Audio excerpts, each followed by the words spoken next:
peu la durée des entretiens, parce qu'au bout il y a des choses qui reviennent, qui apparaissent. Ça vous permet de peut-être de monter. Oui, ça aussi. Plus il y a de choses intéressantes, plus effectivement on peut faire des montages. Et puis.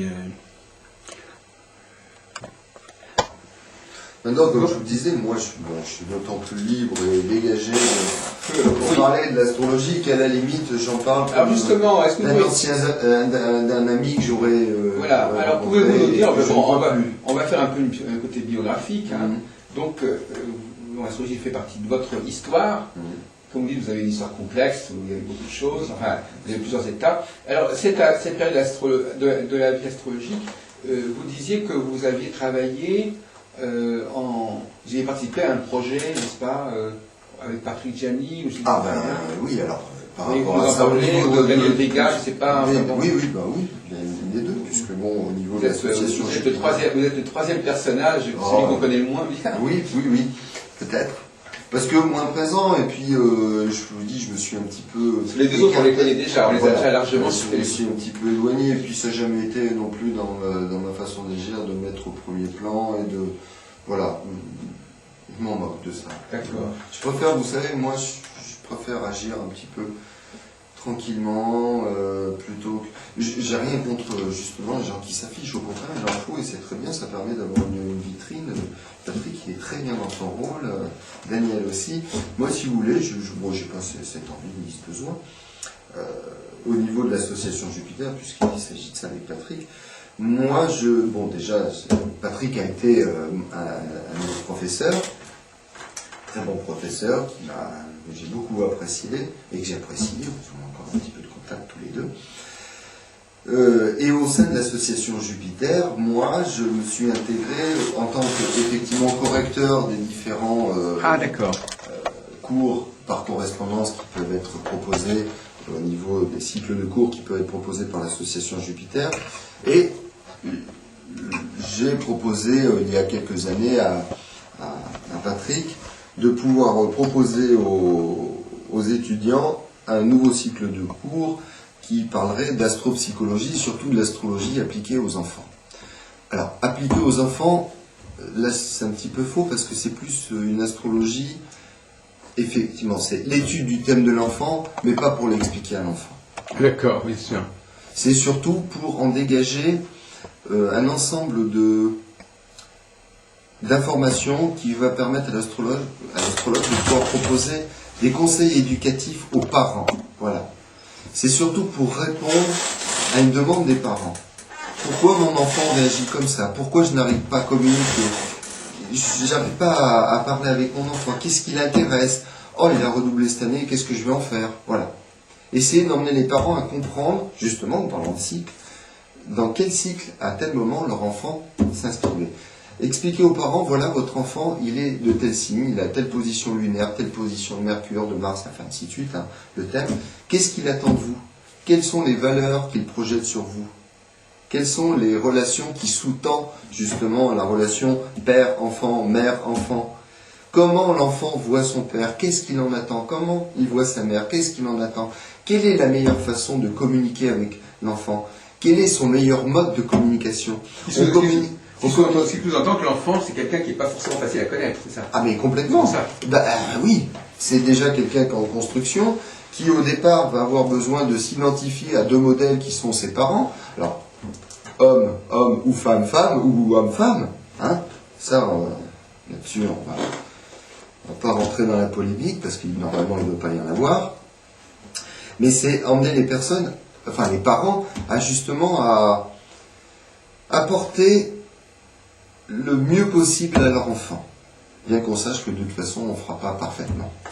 On se plantera, on fera des bêtises, et justement, ces bêtises, elles permettent aussi bien, à partir du moment où on prend conscience qu'on a fait une bêtise, ça profite aux deux. Hein. Et ce qui est important, c'est d'emmener les parents à bien comprendre comment est fait leur enfant. Qu'est-ce que l'enfant attend des parents? Comment on communique le mieux avec lui? Par exemple, un enfant qui a Mercure en bélier n'aura pas une même communication où on ne communiquera pas de la même façon qu'avec un enfant qui a Mercure en poisson, par exemple. C'est pas le même mode de compréhension, c'est pas le même mode de communication. Voilà.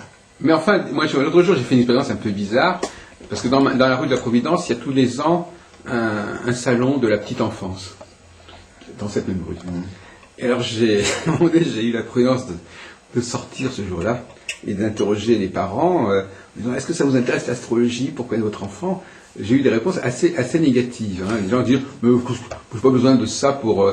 ou alors, je veux dire, c'est... là aussi, on se pose la question, on a l'impression que l'astrologie... Voilà, moi, j'ai une position qui va peut-être vous choquer. On a l'impression que l'astrologie s'adresse à des personnes qui n'arrivent peut-être pas à capter certaines choses et qui pensent que l'astrologie va leur permettre de capter ce qu'elles ne captent pas. Les gens qui viennent consulter en astrologie, c'est quelque part, ils accordent un crédit à l'astrologie. Moi, j'ai jamais eu en consultation quelqu'un qui n'y croyait pas du tout. Mais ils accordent un crédit à l'astrologie parce que justement, ils pensent que l'astrologie va être un moyen de résoudre un problème qu'ils ont et que les autres n'ont pas forcément. Bien sûr, maintenant. Pourquoi moi j'ai un problème, l'autre, donc si vous voulez, c'est quand même quelqu'un qui aurait des symptômes, des maladies, etc. Il dit, ben moi j'ai ça, ou je dors pas bien, les autres dorment bien, aidez-moi à dormir comme tout le monde. Oui, bien sûr. C'est donc dans l'astrologie, parfois c'est... Alors, on va avoir un truc bizarre, mais la bizarrerie, c'est, en fin de compte, c'est pour faire comme tout le monde. Maintenant, est-ce que l'astrologie est le meilleur outil pour répondre à tous les types de problèmes? Ça, c'est toujours la même chose. Par exemple, quelqu'un qui a des problèmes de sommeil, est-ce que l'astrologie est le meilleur outil pour répondre à son problème? C'est pour ça que j'emploie le mot symptôme. Voilà. C'est un symptôme de quelque chose. Ça ne veut pas dire que l'astrologie soit la réponse, mais c'est le symptôme. C'est-à-dire que maintenant, c'est ce qu'on appelle le problème du contre-transfert. C'est-à-dire qu'effectivement, une fois que l'astrologue est confronté à quelqu'un qui va vers lui, c'est pas forcément l'astrologie qui va l'aider à aider la personne. Complètement. Il sait que la personne est venue et que ça veut dire quelque chose, mais c'est pas forcément pour autant qu'il n'a pas le droit d'utiliser autre chose que l'astrologie pour aider cette personne. Complètement, oui, ça c'est sûr. Maintenant, pour revenir à votre petite expérience, de demander aux parents, est-ce que vous prendriez l'astrologie pour mieux connaître vos enfants, ou mieux comprendre, ou mieux les éduquer? La première réaction, effectivement, c'est un moment de recul. Qu'est-ce que me veut ce monsieur? Ouais. De quoi il me parle? Ouais. Hein? J'étais un peu surpris, je me disais que c'était quand même un peu entré dans les mœurs. Non, alors là, et le problème, il est toujours un problème de... Tant qu'on restera une corporation, quelque part, il y a un côté hermétique, il y a un côté fermé. C'est pas assez ouvert. C'est-à-dire qu'on n'a pas assez expliqué aux gens ce qu'était cet outil. Voilà. Tant que, à la limite, sur Internet, dans les pages jaunes, on sera aux mêmes pages que la numérologie, l'astrologie, la voyance, les médiums. J'ai rien contre tous ces gens-là, mais on ne fait pas le même travail. C'est vrai que c'est insoluble. Tout le monde est dans le même sac, et terminé. Et certains, le sac, ils le foutent à l'eau. Ah oui, mais c'est certain que là, ils ont... Et on rejette en bloc. Oui, mais c'est vrai. Oui, c'est vrai. Parce qu'il y a une amalgame, c'est tout. Oui. Vous avez raison d'une certaine manière. Alors, mais malheureusement, je vous dirais très franchement, je pense qu'une des raisons pour lesquelles cet amalgame il risque de se perpétuer indéfiniment, tant que, alors là ça va peut-être vous choquer parce que tant que l'astrologie se veut individuelle. Parce que quand on commence à parler au niveau de l'individualité, on sait très bien que les gens savent pertinemment, par exemple, que quand il s'agit d'une voiture, ils savent que c'est une voiture qui a été fabriquée en temps d'exemplaires. Hein. Donc on vit quand même dans une société de consommation où les gens ne sont pas forcément rassurés. Donc on leur dit oui, je vais vous vendre une voiture, j'en ai un seul exemplaire. Le côté artisanal ne plaît pas trop. Tu vois, c'est fait que pour vous. Les gens ils vont acheter une Porsche, une Mercedes, en sachant que ils profitent, ils sont un client de plus pour Porsche ou pour Mercedes. Ouais. Ils ne pensent pas qu'ils vont acheter la voiture de Monsieur Dupont-Duval, fabricant qui fabrique 5 voitures par an. Je ne partage pas vraiment cette façon de voir. Moi, je pense que plutôt, si l'astrologie est justement amalgamée à d'autres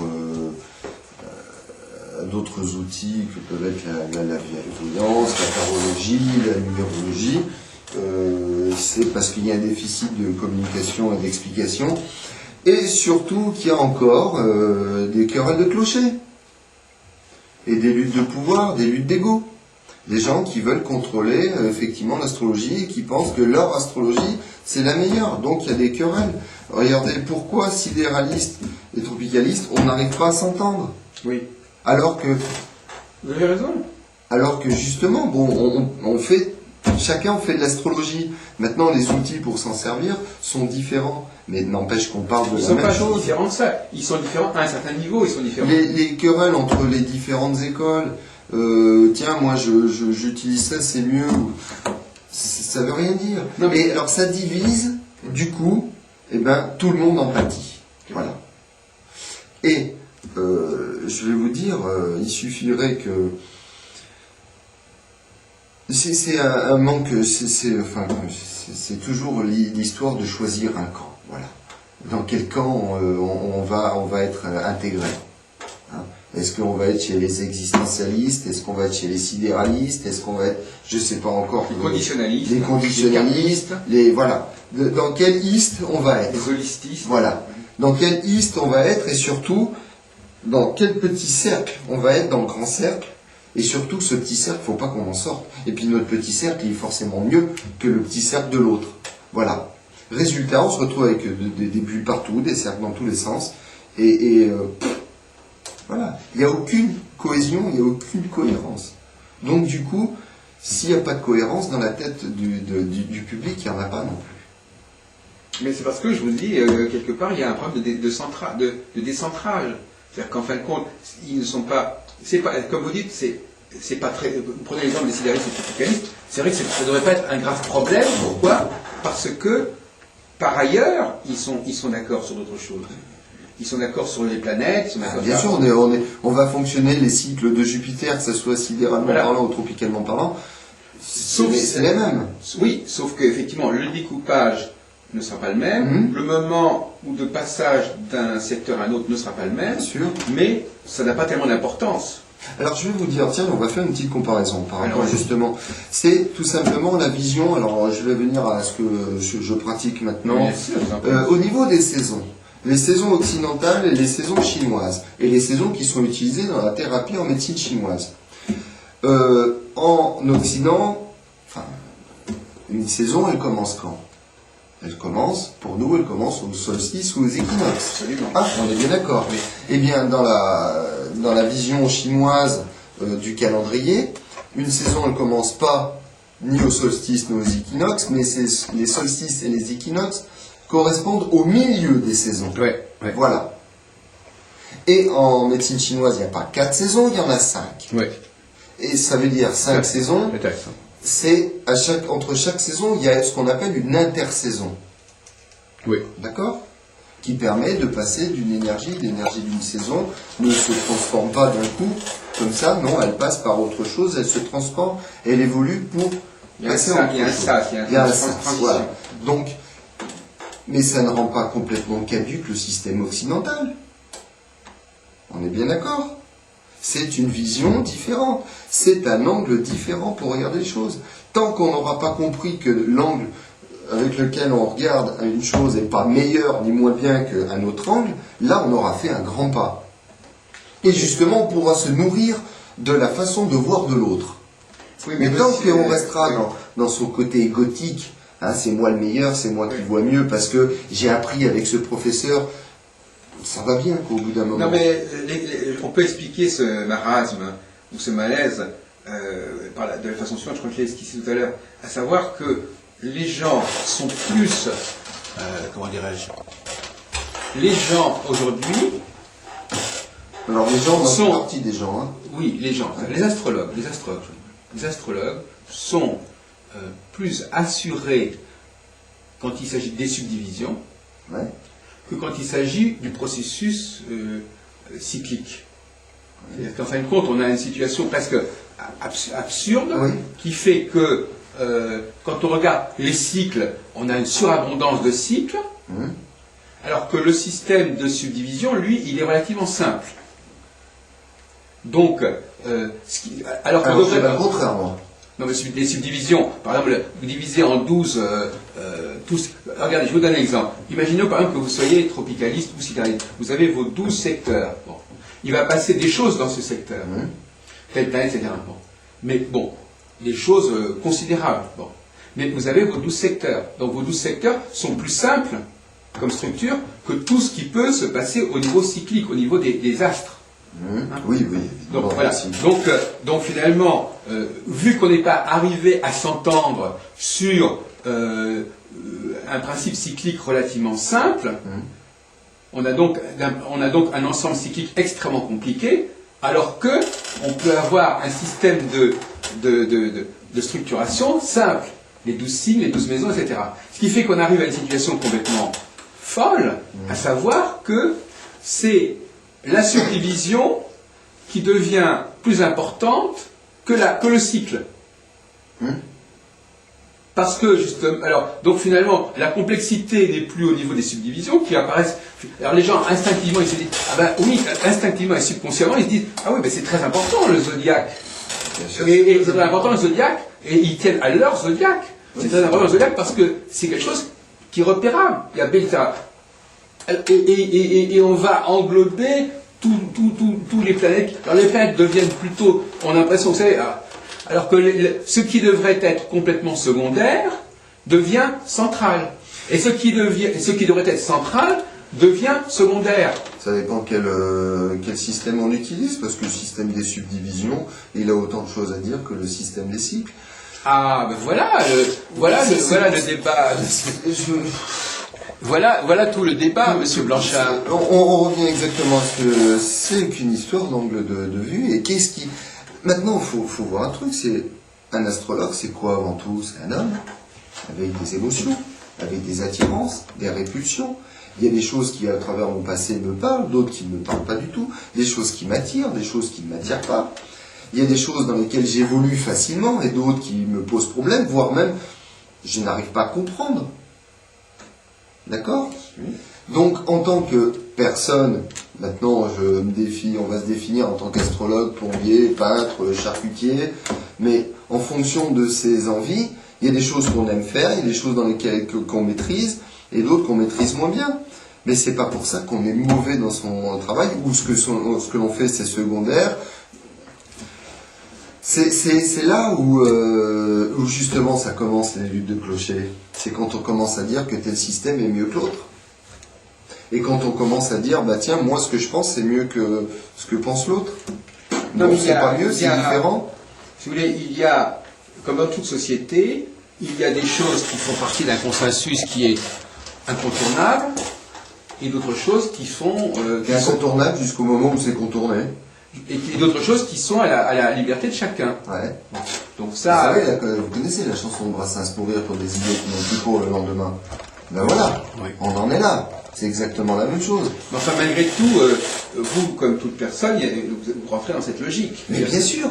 Mais à partir du moment où on en prend conscience, et surtout, on a l'humilité de penser que c'est une façon de penser qui me convient, à moi et à un certain nombre de mes contemporains, parce qu'on va vibrer de la même façon, parce qu'on va parler le même langage, mais c'est pas parce que moi je comprends une chose que je suis le plus beau, le meilleur, et que c'est moi qui ai raison.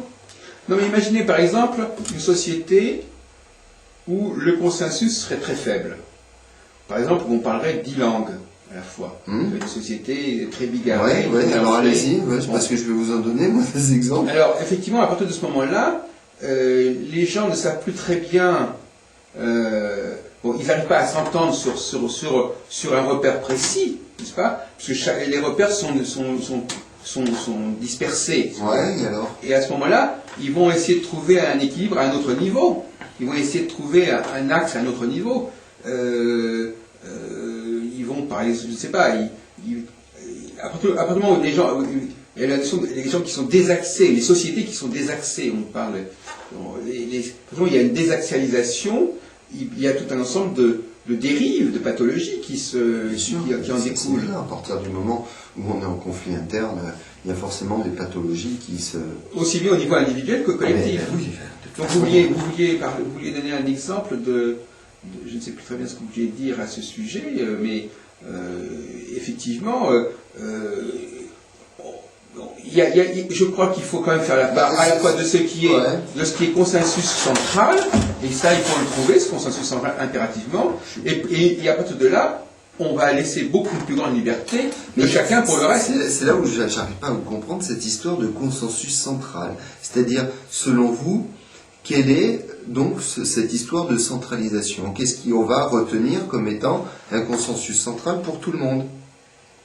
Et qui va décider que le meilleur consensus central, c'est ça? Alors maintenant, si on parle de faire une réunion entre astrologues et se dire, tiens, on va voter la majorité, elle peut dire n'importe quoi aussi. Oui, bien sûr. Hein, bien sûr. Et puis, c'est pas une solution. Mais malgré tout, effectivement, par contre, là où ça peut fonctionner, c'est la rencontre entre les différents systèmes, entre les différents astrologues, sans a priori. Déjà, vous voyez, ça demande, parce que au cours de ma vie, des astrologues, j'en ai vu qui avaient un melon comme ça, et qui, justement, écrasaient tout le monde. Mais ça, on n'y échappe pas. Et je voudrais pas être le patient de ces gens-là. Voilà. La question de savoir comment se comporte l'astrologue dans sa vie et comment il peut se comporter dans la conscience. Tout à l'heure, on en parlait, d'ailleurs, c'est essentiel. Si l'astrologue, déjà, a des problèmes sur des choses essentielles, comment peut-il aider les autres à régler ces problèmes? Maintenant, je connais personne qui n'ait pas de problème. Et quelque part, je pense que ce soit les astrologues, que ce soit les psychologues, les psychanalystes, les thérapeutes, ont tous quelque part choisi cette voie parce que quelque part ils avaient un problème à résoudre et qu'ils ont choisi la voie qui leur paraissait la meilleure pour résoudre leurs problèmes. C'est pour ça tout à l'heure, je voudrais revenir sur ce point. Vous parlez d'un outil. Je ne suis pas très bien, parce que si on dit qu'effectivement, le problème, c'est est-ce que cet outil va résoudre... Bon, donc je vais reprendre ce que vous disiez.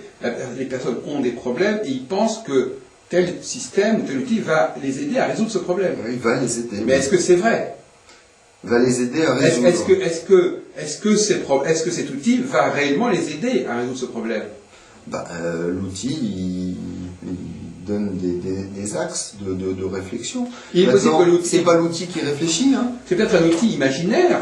Non, mais on revient toujours à la même chose. C'est pas l'outil qui va faire les choses à la place de la personne. C'est bien la personne qui va résoudre son problème. Alors effectivement, après, elle va avoir des aides différentes, que ce soit la psychanalyse, la psychiatrie, ce que vous voudrez comme thérapie. Me vient un exemple. Mais c'est quand même l'homme qui est au centre du problème, qui va résoudre son problème, et personne d'autre. Vous savez, il y a la fameuse histoire des panacées. Vous savez, on parlait autrefois dans des charlatans qui vendaient des panacées, panacées universelles, sûr, des produits qui guérissent tout, etc. Bien sûr, le médicament contre la mort, ouais. Oui. Donc, on peut se poser la question de savoir si l'astrologie n'est pas perçue comme une panacée. C'est-à-dire, comme le produit qui va résoudre le problème, mais qui en est incapable, en fait. Complètement. Qui en est incapable. Et donc, par conséquent, la personne qui a une demande par rapport à ce produit, elle a raison d'exprimer cette demande, mais c'est pas ce produit qui va l'aider. Donc, l'astrologue alors vous me direz ce que vous en pensez, monsieur Blanchard. Moi, personnellement, j'aurais tendance... Moi, je ne suis pas praticien de l'astrologie, je n'ai pas de clientèle. Mais là, si j'étais, j'en parle donc devant plus librement, si j'étais astrologue et que je recevais des gens qui viennent me voir à ce titre d'astrologue, je dirais, écoutez, d'accord, essayons d'abord de comprendre pourquoi vous êtes venu me voir en tant qu'astrologue. C'est une question qu'on ne pose peut-être pas forcément à ses clients. Qu'est-ce que vous pensez? C'est une erreur. Oui. C'est une erreur. Et qu'est-ce que vous attendez de moi? Oui. Et pourquoi moi, c'était la première question que je posais. Ah bon, d'accord. Qu'est-ce que vous attendez de l'astrologie? Oui. Et déjà, je posais cette question déjà au téléphone. D'accord. Oui. Et j'expliquais, si vous attendez une séance de voyance, ne venez pas me voir. Oui, mais ça, vous avez raison de dire ça, mais moi je vais plus loin. Je dirais, de toute façon, l'astrologie... Excusez-moi. Allô? Oui, donc j'étais en train de dire, bon, je suis astrologue, enfin, entre guillemets, on vient me voir, vous leur dites, bon, écoutez, n'attendez pas de l'astrologie, vous, votre souci, c'est que les gens n'attendent pas l'astrologie autre chose que ce qu'elle peut donner. Et puis surtout ce que je peux leur donner. Moi, par contre, j'aurais que... C'est important. Oui, c'est ça. C'est-à-dire que moi, ils viennent me consulter, quand ils venaient me consulter en tant qu'astrologue, moi, je leur donnais ce que je savais faire. Oui. Ce que j'avais appris. Oui. Voilà. Est-ce que j'ai déjà au téléphone, je leur ai expliqué en quoi consistait mon travail. Voilà. Et ce qu'ils allaient pouvoir en retirer. Oui. C'est-à-dire que moi, ils arrivent avec leurs problèmes, on discutait, je leur proposais une autre lecture de leurs problèmes. Maintenant, après, ils repartaient avec. Hein. Et c'était à eux, justement, à travers les conseils, les orientations de réflexion que je leur proposais, qui pouvaient faire varier et changer leur vie ou tout simplement répondre à des problèmes bassement matériels à la limite, hein, pas forcément affectifs ou spirituels. On était dans tous les cadres. La première des choses, c'était déjà d'expliquer aux gens ce que j'allais faire avec ce que c'était moi ma façon de travailler. Oui. Parce que combien il y en a qui me téléphonaient pour me demander une consultation de voyance.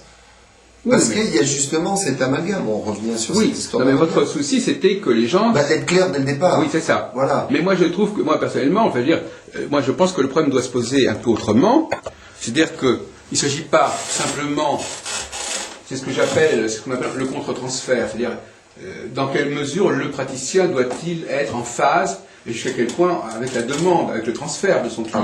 On ne doit pas être en phase. Bon, donc il ne doit pas être en phase. Donc à partir de ce moment-là, on n'est pas là pour faire plaisir aux gens, parce que dans ce cas-là, on n'a pas besoin d'astrologie.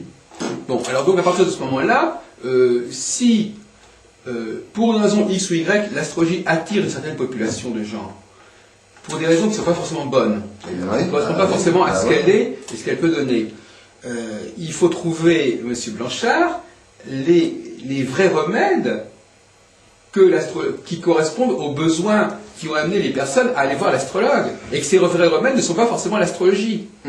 Complètement. Donc je vous donne un exemple. Combien de fois ça m'est arrivé, moi, d'avoir des gens qui venaient me voir pour un problème et que il était judicieux de les orienter vers d'autres thérapies et des choses qui étaient un petit peu plus... Donc ça ne consiste pas seulement à leur dire voilà ce que peut faire l'astrologie. Il y a la moindre à la limite, ils s'en foutent de ce que peut faire l'astrologie. Eux, ils ont un problème, ils ont une attente, il y a deux solutions. C'est important de leur expliquer ce qu'on peut faire, ça peut leur permettre de se rendre compte par eux-mêmes que est-ce que je peux répondre à leurs problèmes. Oui, ce que vous pouvez faire vous, mais pas forcément en tant qu'astrologue. C'est ça la différence. Effectivement, c'est la différence. Vous pouvez très bien dire je peux vous aider parce qu'il se trouve que je ne suis pas qu'astrologue. Ah mais maintenant vous voulez dire? Non mais même d'une manière... Enfin, bon, là on quand j'étais qu'astrologue, je pouvais vous aider qu'en tant qu'astrologue. Parce que vous travaillez de la façon dont vous travaillez, ça c'était... Oui. On ne va pas refaire l'histoire. Mais je veux dire que, a posteriori, on peut se dire qu'effectivement, vous pourriez vous dire, oui, effectivement, peut-être été bon à ce moment-là, qu'au lieu de leur dire simplement, voilà, vous voulez de l'astrologie, voilà ce que c'est que l'astrologie, leur dire... Attendez, vous voulez quelque chose par rapport à un certain problème que vous avez, voyons ce qui peut résoudre ce problème. C'est pas pareil. Dans un cas, je cherche à résoudre le problème de la personne, dans l'autre cas, j'essaie simplement de lui expliquer que l'astrologie, c'est pas ce qu'elle pensait. Et après tout, on s'en fout. C'est pas ce que j'ai dit. Hein. Non, je veux dire que c'est pas tellement le problème de savoir, il ne s'agit pas tellement d'expliquer au client ce qu'est l'astrologie. Parce que ce qu'il veut, c'est pas de l'astrologie. Ce qu'il veut, c'est... du tout. Alors, je me suis pas fait mal comprendre. L'important, c'était d'expliquer à la personne que, à travers le problème, l'événement ou le conflit, le trouble qu'elle pouvait rencontrer à un moment donné, en quoi l'astrologie pouvait l'aider. Eh ben oui. Oui, d'accord. C'est bien ça. Mais c'est important de lui expliquer les limites. Oui. C'est-à-dire que si la personne, elle attend une voyance, voilà, c'est ça. Qu'il n'y ait justement pas de trouble dès le départ. Que lorsque moi, la personne va venir me voir pour un problème affectif, et que la question, généralement, c'est est-ce que je vais rester avec mon compagnon ou avec ma compagne, ou est-ce que je vais rencontrer quelqu'un, la réponse attendue, c'était, oui, dans 6 mois, tiens, dans 1 an, tiens, mardi prochain. Alors que, justement, c'est là-dessus que moi j'ai insisté. Je leur ai dit, moi, personnellement, c'était pas une histoire de temporalité, mais de conditions. L'astrologie permettait de comprendre pourquoi la personne, ou qu'est-ce qu'elle attendait d'un compagnon ou d'une compagne, quelles étaient les valeurs à travers l'étude du thème de Vénus ou de Mars ou de la Lune ou du Soleil, dans le thème respectif d'un homme et d'une femme, qu'est-ce que la personne attend du compagnon quelque part idéal, et qu'est-ce qu'en ce moment, pourquoi en ce moment ça va mal avec le compagnon ou la compagne, sur quel point ils ne s'entendent plus. C'était surtout ça, mais pas tellement d'avoir cette histoire de temporalité, de dire voilà, dans une semaine, vous allez rencontrer dans telle rue, faire de la voyance. C'était justement cette vision-là que j'essayais d'expliquer aux gens. Alors certaines personnes étaient comblées, dans le sens où effectivement c'est ce qu'ils recherchaient, et d'autres me disaient non, c'est pas du tout ce que je recherche, moi je veux de la voyance. Il y en a, ils n'en avaient rien à faire d'avoir à se remettre en question. C'était pas le problème. Je crois qu'on ne s'est pas bien compris. Imagine, on va transposer l'exemple. Transposons. Et imaginons qu'une personne dise, voilà, j'ai besoin, elle va chez un pharmacien, elle dit, je veux tel médicament. Bon. De deux choses l'une. Soit le pharmacien lui explique à quoi sert le médicament, soit le pharmacien lui dit, pourquoi vous voulez ce médicament, quel est votre problème. Bon, c'est pas son rôle, hein. Non, mais bon, peu importe. C'est pas. Mais ce que vous avez. Non, parce que si par exemple vous avez par exemple un abcès à la gencive, et que la personne arrive en disant j'ai un abcès à la gencive, donnez-moi du mercurochrome, le pharmacien dira le mercurochrome c'est pas fait pour soigner la gencive. Il a quand même le droit de dire ça. Non, oui, je suis d'accord. Non, mais bon, moi j'étais parti dans l'idée qu'avant la personne elle avait vu son médecin. Non, non, non. Donc effectivement, la personne s'imagine. Alors bon.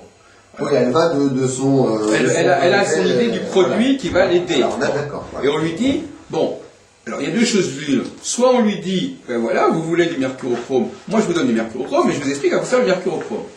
Bon. Ou alors je lui dis, qu'est-ce que vous avez? Et là, je vais lui dire, ben non, il vaudrait mieux prendre du Pyralvex ou je sais pas quoi. Donc il y a deux stratégies. Soit qui consiste à dire, je vais vous préciser à quoi va servir l'objet que vous voulez, ou bien je vais vous dire ce qui correspond au problème que vous avez et qui n'est pas forcément l'objet que vous proposez. C'est deux façons différentes de concevoir les choses, mais les deux reviennent au même. Le fait d'expliquer à la personne à quoi sert le mercurochrome, quelque part vous faites appel à son intelligence, dans le sens où elle va être capable de discerner, de se dire, tiens, effectivement, ce qui m'explique, pour mes gencives, ça va pas du tout. Hein. Maintenant, ça n'empêche pas d'expliquer la deuxième partie, de dire, voilà, l'astrologie, ça ne fait pas ça, mais ça fait ça. Vous voyez ? Oui, mais alors par exemple, ça permet d'avoir les deux choses. Oui, d'accord, mais c'est pas incompatible. Admettons par exemple que, on prend l'exemple du mercurochrome et du Pyralvex, admettons par exemple que la personne s'aperçoive effectivement, on va prendre la première cas de figure, que le mercurochrome ça ne sert pas à soigner ça. La question est de savoir pourquoi est-ce qu'elle a besoin du mercurochrome du tout, puisque ça ne correspond pas à son problème. Oui, donc je peux aussi lui expliquer, ah oui, mais vous savez, c'est pas mal quand même d'acheter du mercurochrome, parce que dans certains cas, ça peut vous servir. D'accord, ça va peut-être lui servir un jour, mais c'est pas son problème. Donc moi je préfère lui dire, voilà, quel est votre problème, qu'est-ce qui vous a fait croire, vous pensiez qu'il y avait un rapport entre votre problème et le mercurochrome, il se trouve que c'est pas vrai, vous êtes trompé, c'est pas ce produit-là, ça se présente peut-être comme un flacon, mais c'est pas ce produit-là. Bon, ça me paraît la façon la plus saine. L'autre attitude, qui consisterait à dire, ah mais vous savez, puisque vous voulez du mercurochrome, on vous a donné, mais sachez que c'est pas fait pour ça. Mais sachez que ça peut quand même vous servir. Alors, retransposons avec l'astrologie. La personne dit, je veux de l'astrologie, il y a deux solutions. Soit, je lui dis, eh bien, vous voulez de l'astrologie? D'accord. Eh bien, l'astrologie, ça va servir à ça, ça et ça. Bon, très bien. Pourquoi pas? Ou bien, pourquoi vous voulez l'astrologie? Je veux l'astrologie parce que ça me permettrait de résoudre ça. Eh bien, non, madame, c'est pas l'astrologie qu'il vous faut. Il vous faut autre chose. Alors, de deux choses l'une. Ou bien vous avez ce produit en boutique aussi, ou bien vous ne l'avez pas. Alors, si vous n'avez pas ce produit en boutique, évidemment, vous risquez d'être tenté de lui vendre ce que vous avez et pas de lui vendre ce que vous n'avez pas. Hein. Donc, c'est ça le problème. Bon, mais si vous avez suffisamment habitué à ce cas de figure, vous aurez le produit dont vous savez très bien que, si par exemple vous savez que 9 personnes sur 10 demandent un produit X alors que c'est un produit Y, À un moment donné, vous allez avoir le produit Y aussi dans votre boutique, vous n'avez pas la peine. Bah oui, Bon, alors le produit Y, la question c'est ça, là, savoir, quand l'astrologue, quel est le produit Y de remplacement par rapport à une fausse demande d'astrologie qu'il peut proposer, qui permet de correspondre aux vrais problèmes de la personne. Bon, et là-dessus, on a élaboré des traitements. Moi, personnellement, je propose, pour les gens qui veulent de l'astrologie, mais dont je sais que c'est pas ça vraiment leur problème, je propose des thérapies qui n'ont rien à voir avec l'astrologie. Et qui sont probablement plus à même de les aider par rapport à leurs problèmes. Bon, donc, si vous voulez, c'est pour ça que je vous dis, c'est pas simplement la question d'expliquer aux gens ce que c'est que l'astrologie. Bah, c'est aussi, c'est parce que les gens ils attendent de l'astrologie. C'est-à-dire que leur imaginaire par rapport à l'astrologie correspond effectivement à l'expression d'un manque. Bon. Bah, leur imaginaire par rapport à l'astrologie et la vision qu'ils ont de l'astrologie, elle est bien aussi en fonction de ce qu'on a fait croire aux gens pendant un certain nombre d'années. C'est pas un problème, pourquoi pas Oui. Bon, d'accord. Maintenant, c'est indispensable d'expliquer aux gens, enfin moi, après, je peux me tromper, hein. Disons que ça a été ma façon de faire, hein. Ça a été d'expliquer aux gens comment ça fonctionnait l'astrologie et qu'est-ce qu'on pouvait en attendre. Et qu'il fallait pas en attendre plus que ce qu'elle pouvait donner. Voilà. Ça, c'est déjà... Après, après les explications... Maintenant, dans mes explications, il est certain que j'intégrais aussi la problématique de la personne. Et lui expliquer que par rapport à sa problématique, l'astrologie pouvait lui permettre de répondre de telle ou telle façon. Mais quelqu'un qui viendrait me voir, effectivement, pour un mal de tête récurrent et qui servirait d'outil astrologique, je suis pas sûr que ça soit le plus efficace. Voilà. Maintenant, peut-être qu'à travers l'étude du thème, on peut dire, bah tiens, oui, bah si, c'est normal, parce que vous avez telle position, tel signe, on peut extrapoler, hein, l'astrologie médicale, ça existe aussi. Maintenant, donc il y a plusieurs attitudes à avoir, finalement. Voilà, c'est ça, je suis pas sûr.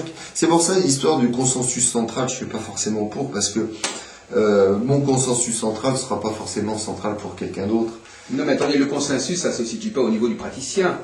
Le praticien, lui... Non, mais même à travers des valeurs intellectuelles, traditionnelles de l'astrologie. Le praticien, lui, il fait sa cuisine, il est en phase avec un client, etc. Il fait tout un travail, etc. Oui, il y a des ingrédients de base, et puis... Bon, donc ça, c'est un ensemble, comme on dit, c'est un package. Mais en revanche, au niveau de l'image de la profession, parce que si vous voulez, il y a deux problèmes. Il y a ce qu'est vraiment l'astrologie et ce qu'il faut développer pour qu'elle soit... C'est exactement ce qu'est l'astrologie. C'est ça la grande question pour pouvoir faire... Voilà, justement. Alors, est-ce que l'astrologie n'est que ce qu'elle est devenue? Est-ce qu'elle n'est que ce qu'on attendait? On veut qu'elle soit... Il est possible qu'on puisse... bon, enfin, on va pas... Moi, c'est une des raisons pour laquelle je ne fais plus d'astrologie. Oui, peut-être, en effet, oui. Hein? C'est déjà parce que j'ai pu remarquer que l'outil est très intéressant, mais la façon dont moi je voulais m'en servir n'avait pas vraiment il n'y avait pas forcément une demande au niveau du public. Hein. Ah oui, voilà. Vrai aussi, tout à fait. Donc forcément, il ne faut pas insister, il faut pas aller... moi, je me voyais mal faire de la voyance, hein, voilà, par exemple. C'est vrai que les demandes de certaines personnes par rapport à l'astrologie, c'est effectivement ça. Il y a des lieux en France où c'est plus facile que dans d'autres. C'est pour ça qu'il y a des astrologues qui font aussi du tarot, parce qu'ils savent que leur clientèle ne sera pas satisfaite par l'astrologie, donc ils ont un autre produit. C'est pas celui que je suggère. C'est-à-dire qu'ils ont un autre produit qui est plus adapté à la demande et qui disent bon, l'astrologie n'a rien à foutre avec ce que vous nous demandez, mais j'ai autre chose qui va peut-être vous aider à vous remettre en question. C'est pas vraiment le problème qui vous préoccupe en ce moment. Vous avez envie de savoir si ça va bien se terminer ou pas. Voilà, donc. Moi, je préfère des gens qui ne font pas d'astrologie et qui disent l'astrologie ne peut pas faire, mais j'ai autre chose qu'il peut faire. Si vous voulez, moi, dans ma pratique, c'est aussi ce que je fais. Hein. J'ai effectivement plusieurs outils. Chinoise. J'ai l'acupuncture. Il y a des gens qui viennent me voir. Non, les aiguilles, excusez-moi, mais je supporte pas. Donc, je suis bien obligé de passer par d'autres choses. Absolument. Mais voilà. Maintenant, il faut... vous avez compris. Moi, je ne fais pas de tarot parce que... Voilà. Voilà. Mais vous avez, effectivement, pour conclure un peu dans votre histoire, enfin, effectivement, à un moment donné, vous étiez vous n'étiez qu'astrologue, n'est-ce pas? Oui. Vous défendiez les couleurs de l'astrologie et vous vouliez que les gens ils sachent ce qu'est l'astrologie et ce qu'elle peut leur donner. Et puisqu'ils voulaient voir un astrologue, et bien tant qu'à faire qu'ils voient un astrologue et un vrai astrologue, même si ça ne correspondait pas forcément à leurs besoins. Et après, vous avez dit, bon, bah, effectivement, je vais pas forcer. Si la personne veut de l'astrologie, mais finalement que c'est pas ce qu'il lui faut que je puisse lui proposer autre chose. Bien sûr. Ben oui. Et c'est ce qui s'est passé. Bien sûr. C'est ce qui. Et vous êtes à tel point qu'à un moment donné, vous avez fini par ne plus proposer de l'astrologie. Ben non, j'ai fini parce que bon, vous savez que pour préparer un thème, pour faire de l'astrologie, ça demande du temps. Hein. Ça demande aussi le fait de s'imprégner mentalement au niveau de. Je sais pas si c'est pas le client qui arrive. Si. D'un thème. Maintenant, j'avais plus le temps. J'avais plus le temps physique de m'occuper d'astrologie. Et donc, du coup, d'être efficace et d'être compétent par rapport à ça. Donc, c'est pas la peine de prendre des rendez-vous avec des gens pour l'astrologie, alors qu'on n'a pas eu le temps de correctement étudier le thème et qu'on va pas avoir une prestation qui va être positive pour la personne. Donc, si vous voulez, j'ai plus axé, j'ai même complètement axé mon activité vers autre chose. Si vous voulez, l'astrologie, c'était pas une fin en soi. Et si ça se trouve, la médecine chinoise, pour moi, ça n'est pas une fin en soi. Ça n'est que un passage, un moment dans mon existence. Maintenant, il se peut que la médecine chinoise, je la continue jusqu'à la fin de mes jours, ou que je la continue pas. L'inconvénient de renoncer je renonce pas à l'astrologie, enfin de renoncer au facteur astrologique, c'est que ça permettait de capter ou de capturer, si on peut dire en termes économiques, une certaine population au niveau d'une certaine symptomatologie qu'après vous pouviez traiter de diverses façons. Alors donc vous n'êtes plus astrologue, les gens qui ont cette symptomatologie ne viennent plus vous voir. Complètement. Et donc là, c'est un peu dommage parce qu'il faut bien qu'il y ait quelqu'un qui puisse gérer cette symptomatologie. Mais après, c'est plus mon problème. Non, mais d'accord. S'il y a une personne pour. Oui. Mais justement, vous avez l'équipement, le paradoxe, c'est qu'aujourd'hui, vous avez l'équipement qui vous permettrait d'aider ces personnes qui viennent pour l'astrologie. Ouais, mais j'ai plus envie. D'accord. Voilà. Non, mais je comprends très bien. Au téléphone, voilà. Je n'ai plus le temps et je n'ai plus envie. D'accord. Parce que, bon, alors je ne vais pas raconter ma vie, mais au niveau de l'astrologie et de comment je l'ai vécu, il y a eu des choses qui se sont passées, qui m'ont conduit naturellement à m'écarter. Je n'en fais plus. Et je n'ai plus envie. Je n'ai plus envie parce que... Mais excusez-moi de vous dire que tout à l'heure, je n'étais pas... Quand je vous ai dit se dire astrologue, ça veut dire faire de l'astrologie. Oui. Donc, moi, je me suis mal fait comprendre. En fin de compte, il ne s'agit pas que vous ayez plus envie. Il s'agit de dire, pourquoi ne dirais-je pas que je suis astrologue, mais sans avoir à faire de l'astrologie. Ouais, vous comprenez ce que la différence? C'est-à-dire que vous, il ne s'agit pas de la même chose. Il ne s'agit pas de dire, j'ai plus envie de faire l'astrologie que je faisais avant. Non, il s'agit de dire, je peux toujours... Voilà, c'est ça. Non seulement vous n'avez pas envie de faire l'astrologie, mais vous n'avez pas envie non plus de dire que vous êtes astrologue. C'est différent, parce que vous pourriez dire, bon, je continuerai à dire que je suis astrologue parce que je vais permettre d'aider des gens qui viennent à l'astrologie, qui veulent de l'astrologie, pour pouvoir leur proposer autre chose. C'est pas pareil. On ne vous demande pas de faire de l'astrologie. On vous demande d'essayer de gérer la demande d'astrologie, ce qui n'est pas pareil. En sachant que la demande d'astrologie ne va pas être gérée par l'astrologie. Même ça, j'ai changé. J'ai changé de voie, d'intérêt. Mais parfois, on prend des positions trop radicales, voyez-vous. Par exemple, il y a des gens qui ils se sont trop investis dans l'astrologie à un moment donné, et puis carrément, ils sont tellement investis qu'ils prennent de la distance. J'en fais alors que si je continue d'en faire, puisque je continue à corriger et à être professeur d'élèves par correspondance au niveau des cours que j'ai dictés. Donc j'ai encore un pied dans l'astrologie. Je dis que j'ai complètement arrêté, mais c'est même au niveau, je dirais, de la pensée. Le fait que je me sois dirigé vers la médecine chinoise, il y a de toute façon quelque chose qui est en rapport. On pourrait faire un parallèle entre ce qu'on peut voir en astrologie et les techniques diagnostiques de médecine chinoise. Vous pourriez donc par conséquent, quelque part... Mais l'astrologie n'est pas complètement oubliée dans mon esprit. J'ai encore un processus, un protocole de pensée qui tourne autour de ça, une façon de regarder les gens, d'analyser les postures, qui tourne autour, c'est un héritage de ce que j'ai appris.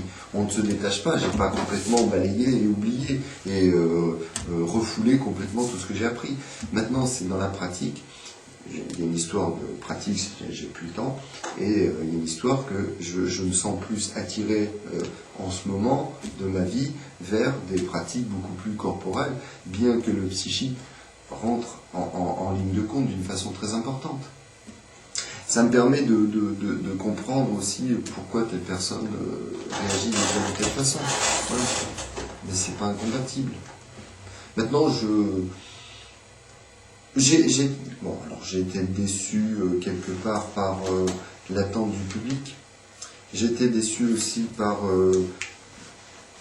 les astrologues en général, justement dans cette notion de clocher. Mon clocher, il est plus haut, il est plus beau que le tien. Et surtout, on parle de ça. Ma cloche, elle sonne mieux que la tienne. Ça saoule. Mais dites-vous bien qu'en médecine chinoise, on trouve la même chose. En rétro, je vous rassure, on trouve la même chose. Des gens qui ont des melons comme ça et qui pensent que leur technique, c'est la panacée. On revient sur l'histoire du panacée. Et en fait, quand on commence à penser comme ça, c'est le début de la grande plantade. Voilà.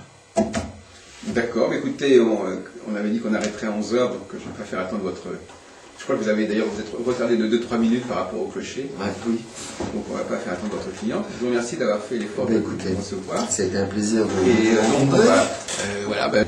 Elles ne sont pas partagées que par moi. C'est-à-dire le fait que j'ai réorienté mon activité professionnelle, c'est aussi une raison économique. C'est-à-dire que sur un plan économique, alors je parle dans Mallier, et notamment à Vichy, là où je suis, économiquement parlant, c'était pas viable, un cabinet d'astrologie.